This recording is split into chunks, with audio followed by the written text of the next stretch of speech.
So thanks very much. I wanted to, you're going to hear from me 3 times today, so you're going to get kind of tired of this, but I'll be very brief.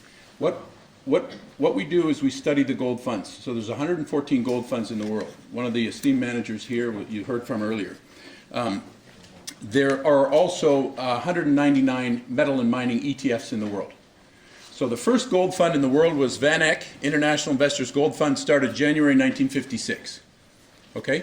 Today, there's 114 gold funds in all jurisdictions, 40% in the US, Luxembourg, SICAVs, offshore domiciles. 114 gold funds have $28 billion. So between 1956 and 2023, $30 billion has gone into gold funds. They have low portfolio turnover. 55% of the money is invested in Canada, 15% in Australia, 8% in the US, 5% in the UK, 5% South Africa, 4% split amongst Russia, China, Mexico, Ireland, and then about 8% on average is held in cash. Lower than standard equity portfolio turnover. 7% of the money is managed in Canada, but 55% of the money is invested there, because Canada is a jurisdiction for gold mining companies, and the second biggest jurisdiction is Australia. But what happened was the first gold ETF started in 2003, GLD. Today, these 199 ETFs have $280 billion in assets.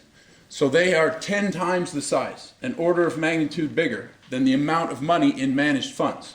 And they have literally sucked capital out of the sector and into the space. So there's $200 billion, 80% of that money in metal and mining ETFs is in just the metal ETFs, not the metal mining or metal mining exploration ETFs, metal. So gold, silver, copper, nickel, and the base metal ETFs.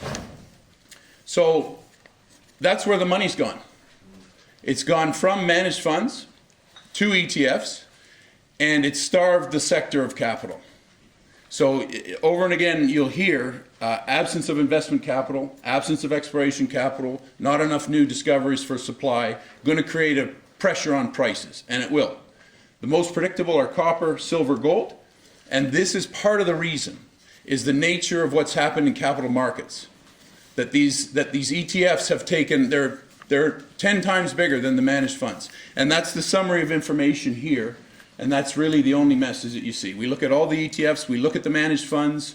There are no managed gold funds in Japan. The market's inefficient in many respects. Japan is a $5 trillion economy. Debt to GDP is 260%. They have the biggest monetary experiment on the planet with 0% interest rates, and they have no gold funds, no managed gold funds. They have gold ETFs, you can see them there. Because their currency has begun to depreciate, they're the highest performing this year. The other, of course, is Turkey, because that currency is depreciating significantly. So you look at that, the performance of the gold ETF in Turkey, it's plus 60% year to date, the highest in the gold ETF range.